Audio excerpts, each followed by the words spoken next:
So I'm thrilled to sign the VA Home Loan Program Reform Act into law, and that is something that they've wanted to do for a long time.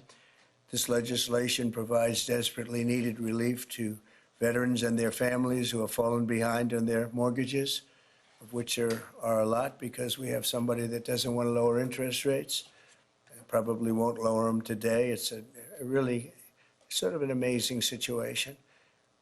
And it helps keep our promise to end veterans' homelessness, and we're going to do that for America. We're going to do that for our great veterans. I'm thrilled to be joined by the bill's sponsor, Congressman Derek Van Orden. Where is Derek? Right here. Derek? Hello, Derek. I didn't see you back there. Well, I'm a Navy SEAL. I snuck out. Let's see. And Mike, how are you, Mike? Mr. President.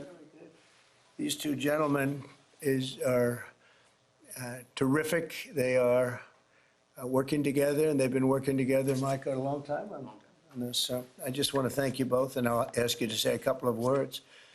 An estimated 61,000 American veterans are in danger of losing their homes, as you know.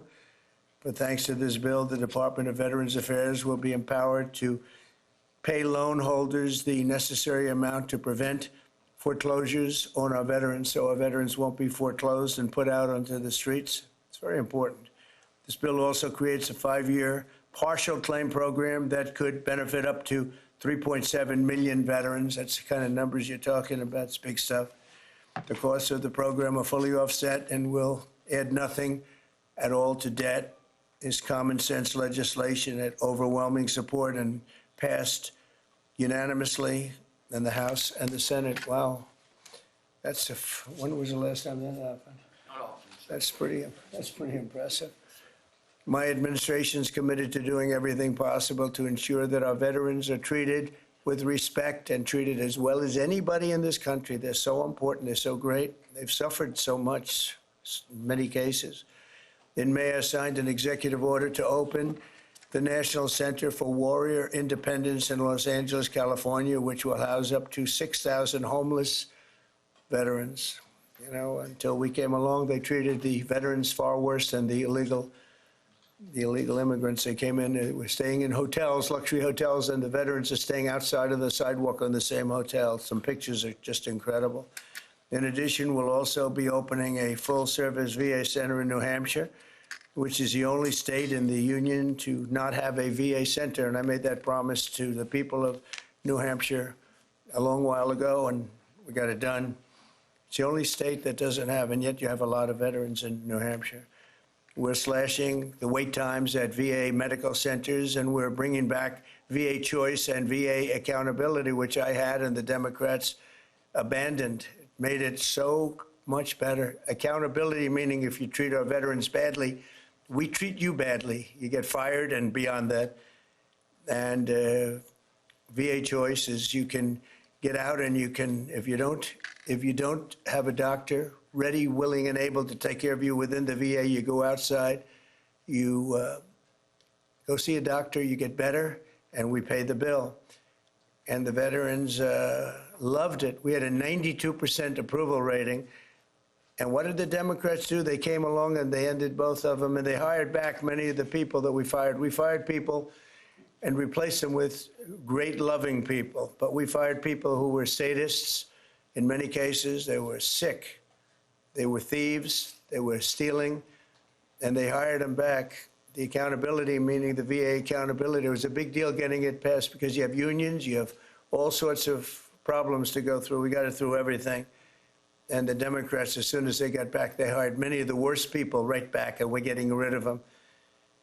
But I want to thank the two gentlemen standing behind me, and I'd like to ask you just to say a couple of words, and then we'll take a few questions, if you'd like.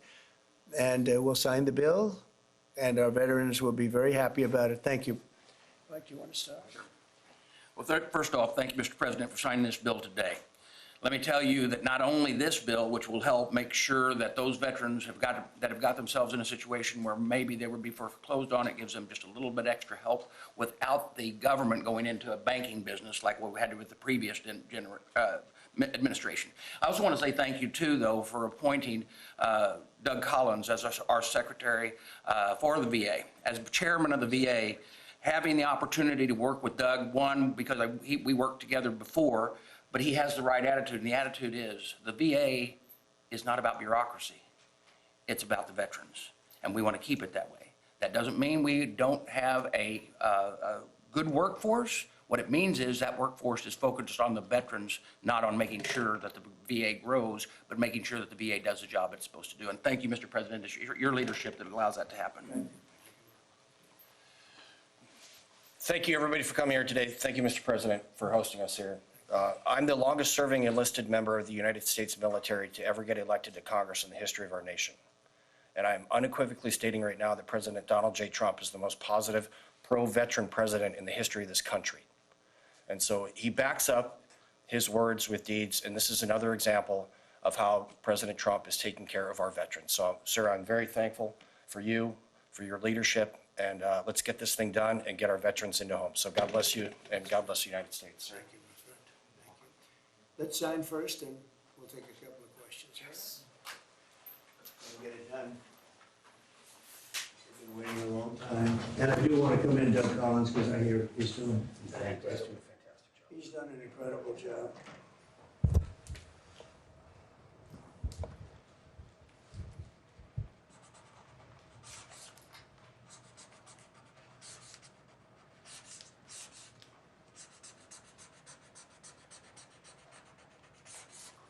Okay. That's a good one. That's a good one. No auto pen?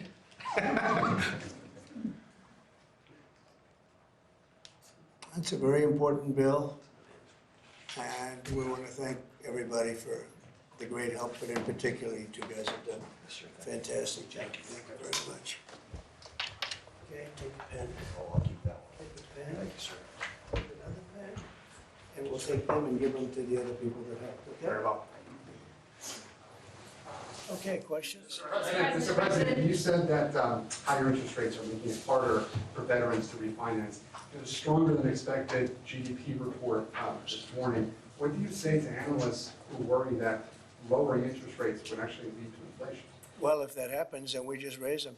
What you do is you lower them, and let's see if there's inflation. Right now, there's no inflation. Everybody thought there would be. All we have is billions of dollars of cash pouring into our country from other countries that took advantage of us for many, many years. You know, they were taken advantage of. We were like the stupid people that didn't know what they were doing. They took advantage of us. Other countries, friend and foe. And by the way, the friend was oftentimes much worse than the foe when it comes to trade. So if that happens, what you do is you raise your rates and you do what you have to do to stop inflation. But we're keeping the rates high, and it's hurting people from buying houses, and we don't want that. If for any reason that happened in a year or two, if there's some signs of inflation coming back, right now there's not. We have a great thing going. I think we're going to have the richest economy you've ever seen. We have money coming in that we've never even thought about at numbers that nobody's ever seen before. We have a deal with Japan where they're going to pay us $550 billion. We have a deal with Europe where they're doing $750 billion plus $400 billion plus $300 billion. And many other countries, it's likewise, you know, relatively, those are two big ones, but likewise. So we have a lot of money coming in, and we have no inflation, and we're very strong, and we should be lowering the rates. You know, each point that this gentleman keeps up costs us $365 billion a year. Think of that. 1 point, $365 billion. If you bring it down a point, we save 365. We should be the lowest interest rate, and we're not. We're 38, number 38, because of the Fed. It's all because of the Fed. He's done a bad job. Now, he's got a meeting today, but I call him too late. You know, he's always too late. Even if he does it today, probably won't. I hear they're going to do it in September, not today. For what reason? Nobody knows, but Europe, as you know, cut their rates 11 times in the last short period of time. But the good news is we're doing better than anybody anywhere in the world. Nobody's doing anything even close to us, even with the higher rates.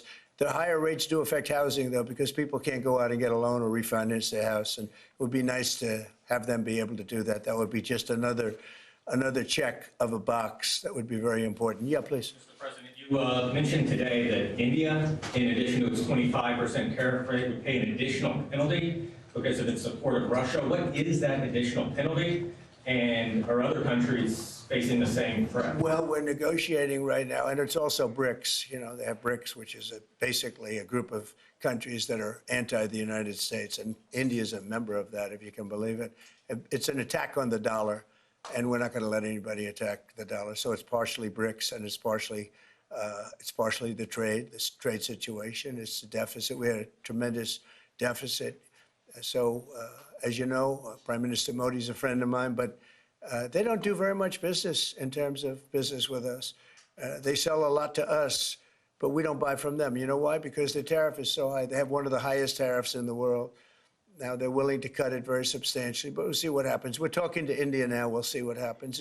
It doesn't matter too much whether we have a deal or whether we charge them a certain tariff, but you'll know at the end of this week. August 1st is a very big day for this country because money is going to pour into the United States like we've never seen before. Yes, ma'am. Thank you, Mr. President. Senator Hawley introduced legislation that would ban members of Congress from owning or trading individual stocks. It extends to the president and to the vice president. Are you in favor of that legislation? Well, I like it conceptually. I don't know about it, but I like it conceptually. And, Nancy Pelosi became rich by having inside information. She made a fortune with her husband, and I think that's disgraceful. So in that sense, I'd like it, but I'd have to really see I study these things very carefully, and this just happened. So I'll take a look at it. But conceptually, I like it. And what I do think is Nancy Pelosi should be investigated because she has the highest return of anybody practically in the history of Wall Street, save a few. How did that happen? It happened by she knows exactly what's going to happen, what's going to be announced. She buys stock, and then the stock goes up after the announcement's made. And she ought to be investigated.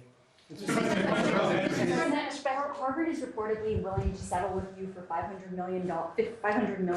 Is that enough? Well, it's a lot of money. We're negotiating with Harvard now. They would like to settle, so we'll see what happens. Mr. President, what is America's debt to our Afghan war allies that kept our veterans safe over there? There's been some talk about sending a lot of them back. Would you let your administration do that? We know the good ones, and we know the ones that maybe aren't so good. Some came over that aren't so good. And we're going to take care of those people, the ones that did a job, the ones that were told certain things. A shame what happened. One of the most disgraceful episodes in the history of our country. The way we left Afghanistan was just a disgrace. But I understand your question fully, and we'll take care of 90% of your question, okay? I know what you mean. Thank you very much. Mr. President, on the tariffs on India, are you still open to negotiate with India on the tariff front Well, we're on a talking to deal? them now. We'll see what happens. Again, India was the highest or just about the highest tariff nation in the world. And one of the highest, 100 points, 150 points or percentages. So India was one of the highest in the world.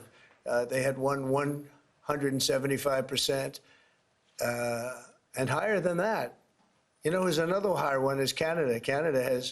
They've been charging our farmers 200%, 300%, 400% for years, and nobody did anything about it.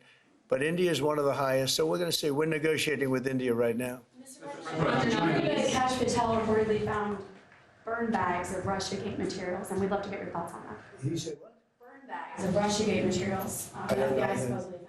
I don't know that. I don't know what you mean by that statement. Say it. Bags full of Russiagate A documents. burn bag. I thought you said appointed them in a burn bag.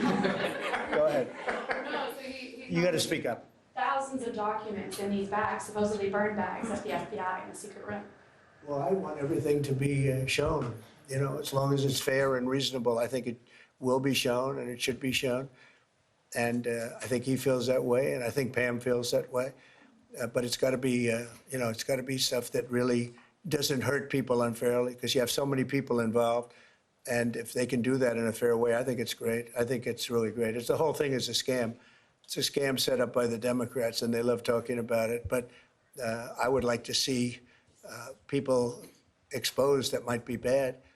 And we'll see how that all works out. But it's getting to be very old news. You know, if they had anything, they would have done it the week before the election because they were losing by a lot. If they had anything, they would have done it. They controlled the file. The Democrats controlled it. Comey and all this, you know, sleazebags, every one of them that you read about all the time. And I guess they've got some problems now having to do with yet a different scandal, very big one. But they control that file. So I would think that if they would have had something in the file, they would have released it about a week before the election, maybe 2 weeks, right, Brian? Yes, sir. Go ahead. Mr. President, welcome home, by the way. Thank you very much. Good to see you. It was a great trip. It was an amazing trip. You look good. Real For the quick, country. For me, it was okay, but for the country, it was an amazing trip. Go ahead. it was. Many parents are preparing to send their kids back to school in a few weeks. Now, this will be the first time they've gone back to school under the second administration for you. Now, the previous administration labeled a lot of parents domestic terrorists for showing up to school board meetings. What's your message to parents now as they return their kids to school, knowing that they have the support of you? Yeah, well, the beautiful thing is, as you know, we've gotten rid of the woke. Woke is gone, and I think pretty well buried. We're going to make sure it's buried. But the parents are now taking over the school boards. They're getting rid of these people that probably didn't like the children very much based on what they were doing. And it's a big difference. And, you know, one of the other things, and I keep watching these talking points that the Democrats have, they say, oh, prices are up. No, prices are way down. Fuel is down. Groceries are down. Things like eggs are way down. You know, when I came in my first week, the eggs had gone up like 4 or 5 times. Nobody had ever seen anything like it. And they were hitting me about eggs. I said, I just got here. It was one of my first news, maybe my first news conference. And we have eggs down now to a point where they were actually lower than even before. So I just want everyone to know prices are way down, and that's a big thing. Groceries, everything. If you look at fuel, $2.35 a gallon, a lot of that. But we actually had 4 states where it's down $1.99, $1.99, as opposed to $3.50, $4, and it went up a lot higher than that. They got rid of my policy, and then it went through the roof, and then they brought my policy back, but it was too late. They blew it. We had the highest inflation in the history of our country, and now we have no inflation. We have nothing but cash coming in. The world respects us again. We're a really great, proud country, and I say it, I'll say it again, many, many leaders of other countries, I'm dealing with a lot of them today on their tariff situation. They owe us a lot of money. But many countries said to me, and almost in the same words, you were a dead country 1 year ago, and today you're the hottest country anywhere in the world. We are the hottest country right now anywhere in the world, and that's why we're taking care of our veterans, okay? Thank you very much, everybody. On China, Mr. President, on China.